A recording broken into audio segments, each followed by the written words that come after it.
Republicans and Democrats in Congress continue to debate whether or not the federal government should financially help struggling state and local governments who've seen their budgets balloon during this pandemic. Earlier today, I spoke with Democratic Senator Amy Klobuchar of Minnesota, whose husband has recovered from COVID-19, about Congress's role in all of this and more.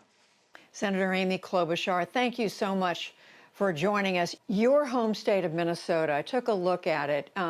Compared to neighboring Wisconsin, you've got about the same population, but Minnesota has only about half the number of COVID-19 cases. How do you explain that? Well, I think it's a combination of things. Our governor and our elected officials have tried as much to speak as one voice, and we've been very clear about the governor has about people staying at home. We've also looked at things like hunting and fishing and keeping that open, as well as some of our home repairs, things like that. I think that has helped in trying to figure out, and no one is going to figure out the right formula. No one's seen anything like this before, but we're trying to do our best. The other thing we've done recently is I've worked hard to get Mayo's serum test approved in Washington, and now we've reached an agreement, the governor has, with Mayo and University of Minnesota. So the plan is to be testing up to 20,000 a day, which for a state of our size is pretty significant. And the one thing I'd add, though, Judy, is what we've seen in our state, like you've seen all over the country, in Georgia and other places, the highest per capita is sometimes rural areas, not the highest gross number of cases, but the highest per capita. And I am really concerned that we're not prepared for rural America. Of course, we have more seniors. We have less of hospitals and ventilators and the like, and so we really have to start focusing on that. That's a story that needs to be told. Senator Klobuchar, now that Congress has moved on, it's passed the fourth package of aid for small businesses, for people who are out of work.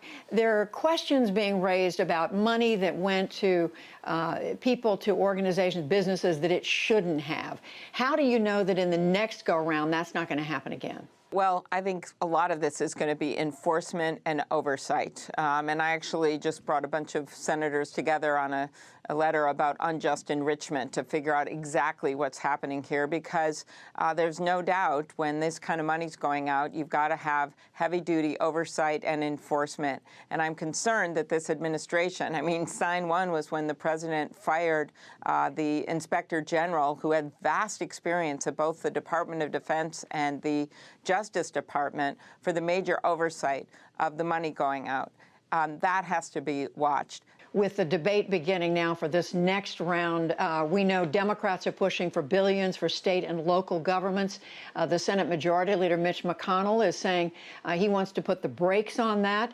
A report today from the Congressional Budget Office, the deficit this year, $3.7 trillion. How do you make the case, Senator McConnell talking about having states declare bankruptcy, how do you make the case that money should go to state and local governments? Well, let's start back.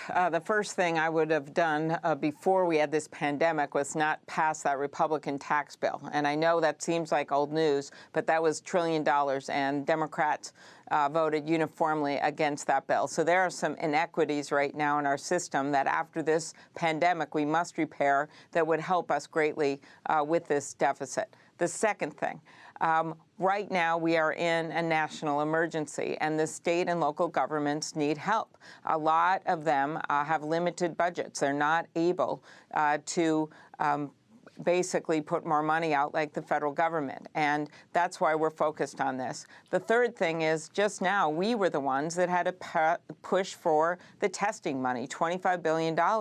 And if the president had prepared for this earlier and gotten the testing out, we would have been in better shape with our economy. One other thing, two other things I want to ask you about very quickly, Senator. One is the push by you and other Democrats for money for the states for mail-in voting and for early voting. Again, Senator McConnell, the majority leader, is saying this is not going to happen. You can't do it. He's got the control in the Senate with the majority. Well, I'm sure that is a negotiating tactic, but maybe he should talk to some of the people in Wisconsin who stood in line in garbage bags and homemade masks while the President of the United States was able to vote from the comfort of 1600 Pennsylvania Avenue by sending in for a mail-in ballot from Palm Beach, Florida.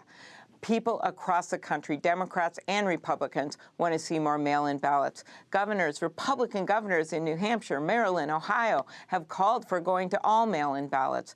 We also have to have the polls open earlier for 20 days. So he has said this before, Senator McConnell, but we were able to get over $400 million in the first bill, and now we need to do more. And that's why Senator Wyden and I are leading the effort for the bill to make sure we've got reforms in place as well as more funding. This is not a Democratic issue.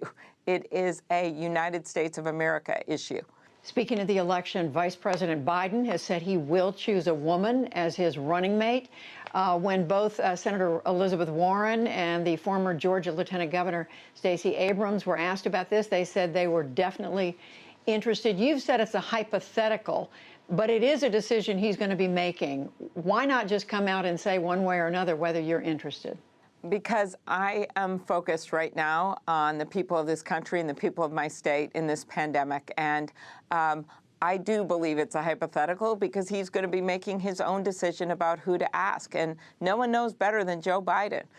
He was a great vice president with President Obama. He was a great vice president when it came to some of the But issues it's clear that you're on the right short now with list. accountability. Well, we take each step at a time. And right now, I'm doing my job. And I'm helping Joe Biden across the country. I think that's very important, and I'm glad he's been getting out there and people are seeing him on TV and the like, because people have to understand that there is an alternative to a president of the United States that just yesterday gets on TV to the nation and makes a joke, now we find out it is, about that you can drink disinfectant or bleach, and that's how going to help you. So I just think we need a leader, and that is what I'm focused on, helping Joe Biden, that's going to be able to bring competence and empathy to the White House, and we don't have that right now. Senator Amy Klobuchar of Minnesota, thank you so much for joining us. All right. Thank you, Judy.